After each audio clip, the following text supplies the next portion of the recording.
The first time Ryo Shin died, it was raining. He was 23 years old, standing at the edge of a hospital rooftop, not because he wanted to fall, but because the wind up there felt honest. It did not pretend. It did not smile at him and then walk away. He had gone up there after getting the news that Kai Miho, his childhood best friend and the one person Ryo had loved since he was 10 years old, had just gotten engaged to someone else. A woman. A beautiful, kind woman who had no idea that the quiet boy from the hospital lobby had spent 13 years building a whole life around a love that was never going to be returned. Ryo had not jumped. He had simply slipped on the wet tiles, and then he was gone. He woke up to the smell of his mother's cooking. For a long second, he just stared at the ceiling. It was white and had a small water stain in the corner shaped like a duck. He knew that water stain. He had stared at it every morning for 3 years when he was a teenager. His heart started beating very fast. He sat up. His hands were small. His arms were thin. His school uniform, the gray one with the yellow stripe on the collar, was hanging on the back of his bedroom door, washed and pressed, exactly as it had been when he was 15. "Ryo, you are going to be late," his mother called from the kitchen. Ryo sat very still for 1 full minute. Then he laughed. It was a strange laugh, too high and a little broken at the edges. He pressed both hands over his mouth to muffle it. He was back. He was actually back. He was 15 years old again, and his whole life, every embarrassing choice, every quiet heartbreak, every moment he had spent waiting for Kai to notice him, had not happened yet. He got dressed in a daze. He ate breakfast without tasting it. His mother chattered about the weather and his upcoming math test, and Ryo nodded at all the right times while his brain was running at full speed. Okay. He needed a plan. The old Ryo had spent every year of high school orbiting Kai Miho like a helpless little moon. Quiet, patient, always available, always hoping. Kai was the kind of boy who looked like a painting, sharp jaw, dark eyes, a voice that was always calm and always a little cold. He was popular without trying. He was brilliant without showing off. And he had never, not once in 8 years of friendship, looked at Ryo as anything more than a convenient presence. The new Ryo, this Ryo, the one who had lived through the whole heartbreak and then died on a wet rooftop, was not going to do that again. He made his decision between the front gate of his house and the school entrance. He was going to be different this time. He was not going to chase. He was not going to wait. He was going to live his own life for himself starting today. He walked through the school gate with his shoulders straight and his chin up. He made it exactly 11 steps before he crashed headfirst into someone's chest. He bounced back hard, almost fell, grabbed the nearest thing, which turned out to be a very muscular arm, and then looked up. Park Seon was staring down at him. Ryo's stomach dropped to the ground. Park Seon was the tallest boy in the second year. He was also, by general agreement, the scariest. Dark hoodie worn under his uniform. Hair dyed a shade of brown that was almost against the rules but not quite. A jaw that always looked tense, like he was chewing on something bitter. He was not exactly a bully in the dramatic movie sense. He did not take lunch money or stuff people in lockers. But he had a way of looking at people that made them feel very small, and he had a group of loud, rowdy friends who followed him everywhere and made the hallways feel dangerous when they walked through them. The old Ryo had spent 3 years of high school, successfully avoiding Park Seon at all costs. The new Ryo was currently holding on to his arm like a lifeline. "Watch where you are going," Park Seon said. His voice was flat. Not mean, just empty. "Sorry," Ryo said, and let go of his arm. Park Seon looked at him for exactly 2 seconds. Not a long look, not an interested look, just a brief, blank assessment, and then walked past him without another word. Ryo watched him go.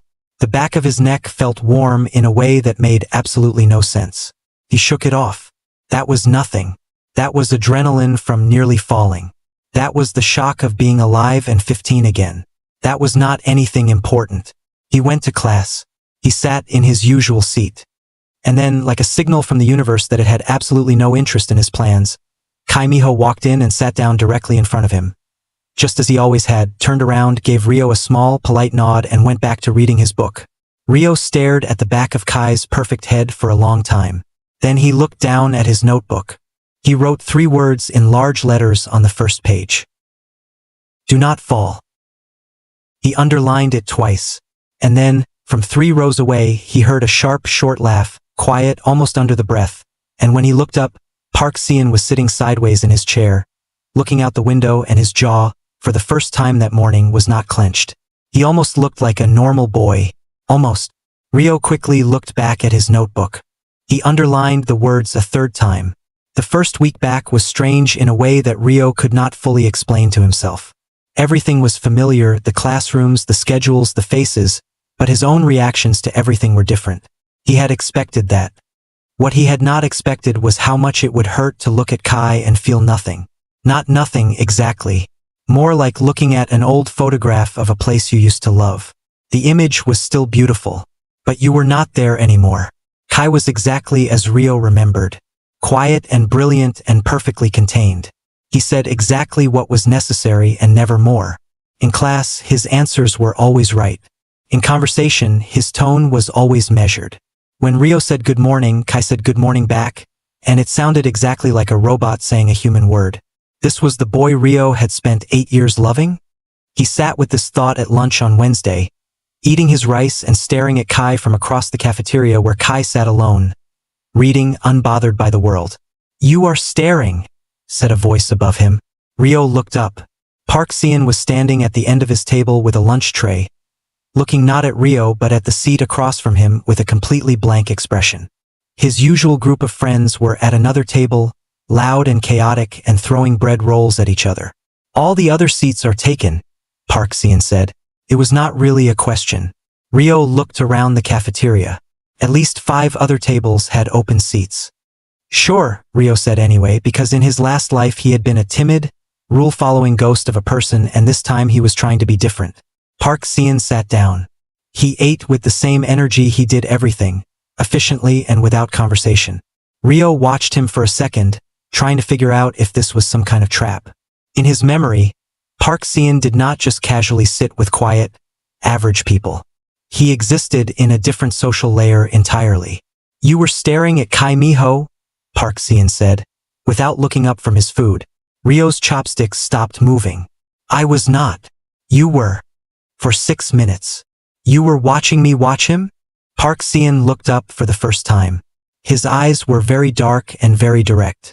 "The window behind you reflects that table. I was looking outside." Rio thought about this. "That is actually more embarrassing for me." "Yes," Park Seon agreed, and went back to eating. Rio felt his mouth twitch. "I used to have a thing for him. I am over it now." He did not know why he said that. The words came out before he thought about them. Park Seon looked up again, and this time there was something slightly different in his expression. Not curiosity exactly, more like recalibration. Like he had expected one type of person and gotten a different one instead. "Used to," he repeated. "Yes. When did you get over it?" Rio thought about a rain-wet rooftop and a pair of white hospital walls and 8 years of waiting. "Recently," he said. Park Seon looked at him for 3 full seconds. That was more attention than he had given Rio in all their years of going to the same school combined. Then he nodded slowly, like that was an acceptable answer, and went back to his food. They ate the rest of lunch in silence. It was not uncomfortable silence. Rio noticed that specifically, because uncomfortable silence with Kai felt like holding your breath. This silence felt more like sitting in a room where someone else was also reading, each person in their own world but not bothered by sharing the air. When Park Seon stood up to leave, he picked up his tray and paused. "Miho is not going to notice you more just because you stopped trying," he said. He was looking at the window again, not at Rio. Cold people do not work like that. They do not suddenly realize what they had. They just find the next quiet corner and stand in it. Then he left. Rio sat at the empty table and turned those words over in his head for a long time. He had spent 8 years hoping that, if he was patient enough, Kai would eventually turn around and see him. And Park Seon, who barely knew him, had just cut that entire belief system open in 2 sentences while eating school cafeteria rice. After school, Rio was walking home through the side street behind the gym when he heard it. Voices. 3 of them harsh and low. And one voice that was trying very hard to sound unbothered but kept cracking at the edges. He slowed down. Around the corner, 3 older boys from the class above had someone backed against the wall. The someone was small, first year, with glasses that had been knocked sideways on his face. The boys were not hitting him. They were doing something almost worse. They were taking apart his school bag piece by piece and dropping everything on the wet ground while they laughed. Rio's body moved before his brain agreed to it. "Hey!" he said, stepping around the corner. His voice came out steadier than he expected. The three older boys turned. And then, from behind Rio, another voice. "Oh, good," said Park Seon. "I was hoping someone was going to say something first." He stepped up beside Rio like he had been walking with him the whole time. His presence in a narrow side street was enormous. He was not particularly aggressive in his posture. He did not need to be. He just stood there and looked at the three boys with that flat, direct gaze, and the math shifted completely. The older boys picked up their bags and left. No drama. No confrontation. Just gone. The first-year boy with the crooked glasses looked between Rio and Park Seon like he could not decide which one of them to thank. "Pick up your stuff," Park Seon told him, not unkindly. "And do not walk home this way alone." The boy scrambled to gather his things and hurried off. Rio turned to look at Park Seon. "Do you just wander around school after hours waiting for trouble?" he asked. "I left my jacket in the gym," Park Seon said, walking past him. "You were just here. You could have let me handle it." Park Seon stopped walking. He turned and looked at Rio with that 2-second assessment that Rio was starting to recognize. "You were going to handle it?" "I was trying." Park Seon looked at him for a moment longer than usual. Then the corner of his mouth moved. Not quite a smile, but something close enough that Rio's brain filed it away without permission. "Okay," Park Seon said and walked away. Rio stood alone in the empty side street. His chest felt strange, warm and uneasy at the same time, like the beginning of a cold you are not sure you actually have yet.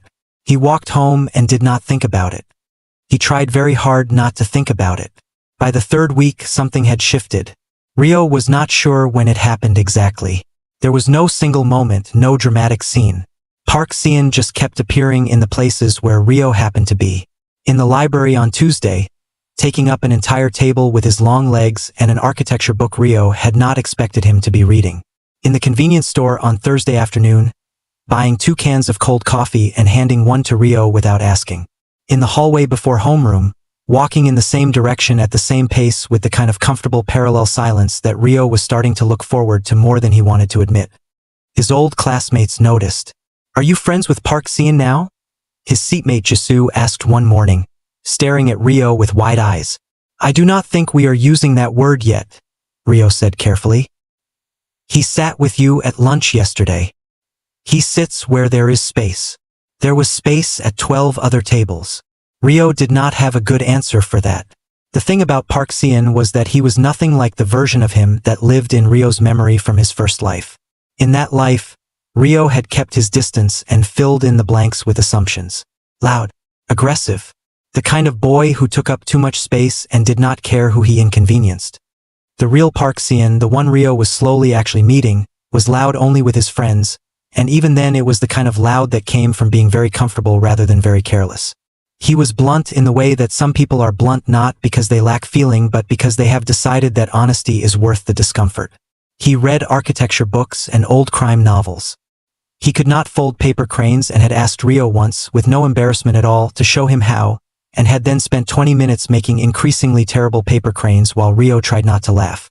He also, Rio noticed slowly, had bruises that appeared with a regularity that did not match normal school life.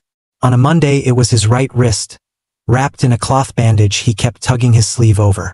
On the following Friday it was his cheekbone, hidden partly under his hair. When Rio asked, Park Seon said practice the first time and walked into something, the second time with the exact flatness of someone who has given the same lie so many times it no longer requires effort. Rio did not push, but he watched. The day everything cracked open a little was a Thursday. They were in the library. Rio was doing homework. Park Seon had fallen asleep with his architecture book open on his face, which Rio privately found unreasonably endearing. The late afternoon light came through the windows at a low angle and made the whole room look gold. Rio's phone buzzed. It was a message from Kai. "Are you free after school tomorrow? I need help with the biology notes from last week." Rio stared at the message for a long time. In his first life, this exact message, this exact situation, had been the beginning of 6 months of pure agony. He had gone to help Kai. He had spent those 6 months becoming indispensable, becoming necessary, building something that felt like closeness but was actually just usefulness. And then Kai had met someone else and smiled at that person in a way he had never once smiled at Rio, and Rio had understood. He typed back, "I have something on tomorrow. Ask Jisoo. She has good notes." He put his phone face down on the table. The architecture book slid off Park Seon's face. He blinked awake, looked at the ceiling, then turned his head and looked at Rio with the slow, blank expression of someone who had just surfaced from deep water. "What time is it?" he said. Not a question, just sounds. "Almost 5. Park Seon sat up slowly. Rio watched his face tighten very briefly when his right arm took his weight. It was a small thing. He covered it immediately. "Your wrist," Rio said, "is fine. It has been like that for 2 weeks. I told you. Practice and walking into things, yes." Rio looked at him steadily. "Those are the same excuse with different words." Park Seon looked at him. There was something in his expression that Rio could not name. Not anger, not embarrassment, something more like the look of a person who has been carrying a bag for a very long time and someone has just pointed out that they are carrying it. "It is not your business," Park Seon said finally. "I know," Rio said. "I am not asking you to tell me. I am just saying I see it." Silence. Park Seon looked away. His jaw was doing that clenched thing. Outside the library window, the school grounds were emptying out, students flowing toward the gates in small groups. "My father," Park Seon said, so quietly that Rio almost missed it, "has a bad temper when he drinks." Rio said nothing. He let the words exist in the air between them without rushing to fill the space. "It is not every week," Park Seon continued, staring at the window. "Just sometimes. When work is bad." He paused. "I have learned to make myself small enough that it does not last long." The words hit Rio somewhere deep and tender. Make himself small. This boy, this big, loud, space-filling boy, going home and making himself small. "Does anyone know?" Rio asked. "No." A pause. "You now." Rio nodded slowly. He did not say, "I am sorry." Because it always felt like the wrong thing to say, like an acknowledgement that something was wrong without being any actual help. Instead he said, "Is there somewhere else you can go on those nights?" Park Seon turned to look at him. He looked genuinely surprised, like that was not the response he had expected. "Sometimes I stay at the gym," he said. "There is a storage room that stays open. There is a 24-hour convenience store 2 blocks from school," Rio said. "The one where the old man at the counter never asks questions. If you need somewhere to go, that is better than a storage room." Another silence. "Why are you?" Park Seon started. "Because I see it," Rio said simply. "And seeing something and doing nothing about it is its own kind of choice." Park Seon stared at him for a long moment. Then he looked away, and the back of his neck went very slightly pink. "You are weird," he said. "Probably," Rio agreed and went back to his homework. But his heart was doing something complicated in his chest, and he had a feeling, a quiet, growing, terrifying feeling, that his 3 underlined words on the first page of his notebook were about to become a lot harder to keep. Rio decided that feelings were a problem for future him. Present him had enough to deal with. There was the business of doing better in school this time around. He had failed calculus the first time through and he was not doing that again. There was the strange work of maintaining a friendship with Kai that was now entirely different from before, because Rio was not trying to be necessary, which meant he was accidentally becoming more interesting to Kai instead. And there was Park Seon. Park Seon, who had started texting him at random hours. The first text had arrived on a Friday night at 11:30. It said, "The convenience store old man has a cat under the counter. His name is apparently Dumpling." Rio had stared at this message for a full minute before typing back. "Are you at the convenience store?" "Yes." Rio understood without asking. "Is Dumpling friendly?" "He bit me, but he did it softly, so I think that is his way." Rio had smiled at his phone in the dark of his bedroom with a warmth that was entirely disproportionate to the situation. The texts kept coming. Not every night. Not even every other night. but often enough that Rio started sleeping with his phone face up so the screen light would wake him. Park Seon texted the way he talked. Bluntly, economically, without decoration. Updates about the cat. Observations about things he saw from the convenience store window. Questions about architecture details that he had found in his book and could not fully understand. Once, a photo of a terrible paper crane that was somehow even worse than his first attempts with the message, "I have been practicing. I think I am getting better." Rio sent back a photo of his own first paper crane attempt at age 9, which had looked like a crumpled receipt. "You were also bad." Park Seon had replied. "Everyone starts bad." Rio wrote, "That is the most optimistic thing you have ever said. I have plenty more where that came from. Please do not." Rio had laughed out loud, alone in his room, at 11:45 on a Tuesday. He noticed things at school now the way you notice things when you are paying attention to someone and pretending to yourself that you are not. The way Park Seon's hands looked when he was drawing, careful and precise, completely unlike his usual careless energy. The way he chewed the inside of his cheek when he was thinking. The way, when someone around him was struggling, his eyes went sharp and focused and ready, even when he pretended not to be watching. He was not a bully. Rio did not know how that story had started. Probably because he was tall and blunt and walked like he owned hallways, but it was not true. If anything, Park Seon spent more time dealing with actual bullying behavior than anyone else in their year, usually through the simple method of standing somewhere with his arms crossed and letting gravity do the rest. The problem was that the more Rio understood this, the worse his feelings got. He tried redirecting. He started sitting with a wider group at lunch. He joined the photography club, because it had been something he had always wanted to do in his first life and never got around to. He made actual conversation with Kai, not because he was hoping for anything but because Kai, stripped of the lens of longing, was actually a genuinely interesting person. Cold and precise and lacking in small social graces, yes, but interesting. One afternoon in the photography club's storage room, which doubled as their development space and smelled permanently of chemicals and old paper, Rio was trying to